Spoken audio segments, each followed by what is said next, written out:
Selamat malam teman-teman. Untuk pertemuan setelah UTS, teman-teman akan belajar tentang angka indeks. Angka indeks itu melibatkan angka perbandingan, angka relatif, angka indeks, indeks harga, indeks kuantiti, dan memilih tahun dasar ya. Apa itu angka perbandingan, angka relatif, dan angka indeks? Teman-teman bisa membaca definisinya sendiri. Lalu di sini ada contoh 1. Diketahui jumlah produksi pada perusahaan B selama kurun waktu 3 tahun ya. Jadi karena di sini ada angka perbandingan, teman-teman yang namanya membandingkan itu tidak mungkin hanya 1, jadi minimal ada 2 dan 3 gitu ya, 4 atau 5. Maka ini tahunnya juga yang ditampilkan 3 tahun, jumlah produksinya 175 dan 250. Nah, di sini ada soal bandingkan jumlah produksi tahun 2001 dengan tahun 2000. Untuk angka yang pertama kali disebut, untuk tahun yang pertama kali disebut, teman-teman menempatkannya di pembilang. Lalu yang terakhir disebut, teman-teman menempatkannya di penyebut. Jangan kebalik ya. Atau lebih mudahnya, yang pertama kali disebut, teman-teman tempatkan di atas. Yang terakhir disebut, teman-teman tempatkan di bawah. Jumlah produksi tahun 2001 adalah 75, dibandingkan dengan 2000, 75 per 100. Angka relatif tinggal kalikan persen, 75%, angka indeks persennya dihilangkan, jadi tinggal 75. Untuk mengetahui apakah nilai itu mengalami kenaikan atau penurunan, teman-teman harus menghitungnya atau mengoperasikannya, menjumlahkannya dengan 100. Apakah 75 itu kurang dari 100? Jika iya, berarti dia mengalami penurunan. Berapa turunnya? Tinggal dikurangi saja, 100 kurangi 75, 25%. Lalu yang B, bandingkan jumlah produksi tahun 2002 dengan 2000. Ketika tahun 2002 produksinya 250, tahun 2000 produksinya 100. Lalu angka relatifnya kalikan persen, 250% kalikan ketika angka indeks, persennya dihilangkan tinggal 250. Apakah 250 itu lebih dari 100? Jika iya, berarti mengalami kenaikan. Berapa naiknya? Tinggal 250 kurangi 100, maka naiknya 150%.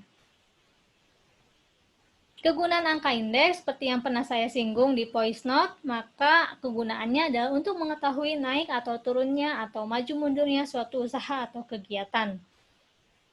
Ya.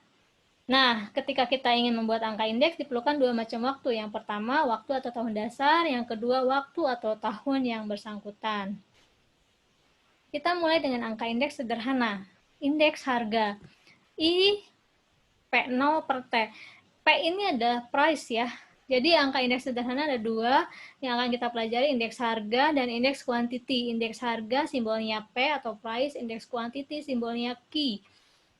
Quantity atau jumlah simbolnya Q. Jadi rumusnya sama, yang berbeda hanya simbolnya saja.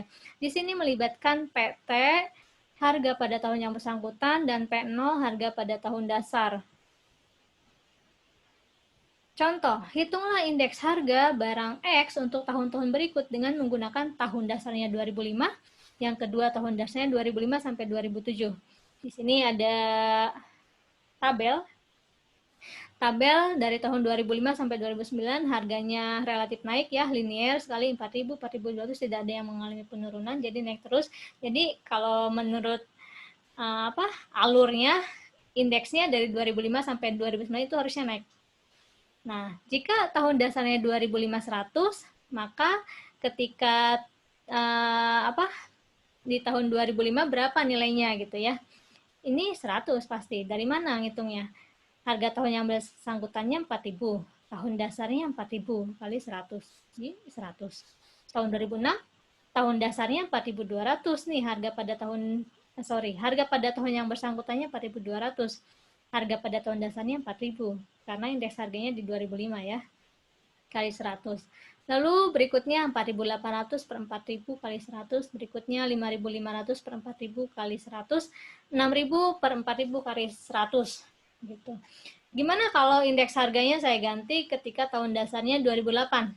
Maka P0-nya teman-teman di sini P0-nya tinggal 5.500. Jadi 4.000 per 5.500, 4.200 per 5.500, 4.800 per 5.500, dan seterusnya. Lalu bagaimana jika tahun dasarnya gabungan dari 2005 sampai 2007? Teman-teman tinggal menjumlahkan saja 2005 4000 ditambah 4200 ditambah 4800 dibagi 3. Jadi harga pada tahun dasarnya 4333,33. Sekarang hitung harga pada tahun yang bersangkutan ketika tahun 2005.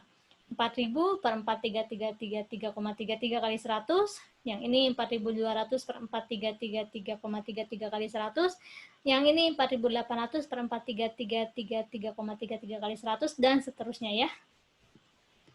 Gitu. Lalu bagaimana dengan indeks kuantitas atau jumlah? Sama rumusnya dengan yang tadi, melibatkan kuantitas pada tahun yang bersangkutan dan kuantitas pada tahun dasar.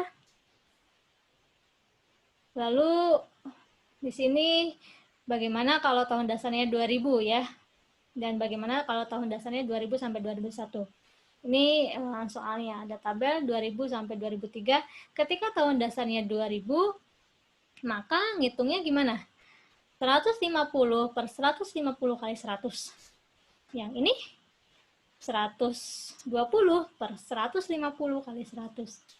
250 per 150 kali 100. 300 per 150 kali 100. Lalu bagaimana kalau tahun dasarnya 2000 sampai 2001? Jumlahkan dulu dibagi 2, hasilnya 135. Maka ketika indeks jumlah produksi pada tahun 2000, 150 per 135 kali 100, 120 per 135 kali 100, 250 per 135 kali 100, 300 per 135 kali 100. Silakan tinggal dihitung. Nah, tips untuk memilih tahun dasar, teman-teman gunakan waktu atau tahun dasar yang normal. Tidak terjadi perang, bencana, inflasi, dan lain-lain. Seperti tahun ini, tahun 2020, itu tidak bisa dijadikan tahun dasar untuk kita ngambil data. Kita nggak bisa ngambil data tentang traveling, kita nggak bisa ngambil data tentang pengunjung rumah sakit BPJS, nggak bisa, karena itu semua udah chaos gegara COVID ini ya. Jadi tahun ini merupakan tahun yang tidak normal, teman-teman tidak bisa mengambil datanya untuk dijadikan data acuan di tahun-tahun berikutnya. Nah, ini perubahan tahun dasar, melibatkan IB sama dengan 100 per IA kali IL. Pahami ketiga definisi ini. IB indeks baru, IA indeks asal, IL indeks lama. Lalu silakan teman-teman coba di kolom-kolom yang sudah disediakan. Ini juga sudah ada bocoran nilai 100, silakan cari 100 dari mana dengan memperhatikan ini ya. Oke, di situ aja dulu, mudah-mudahan teman-teman paham dan bisa mengerti. Ya, selamat belajar, selamat mengerjakan.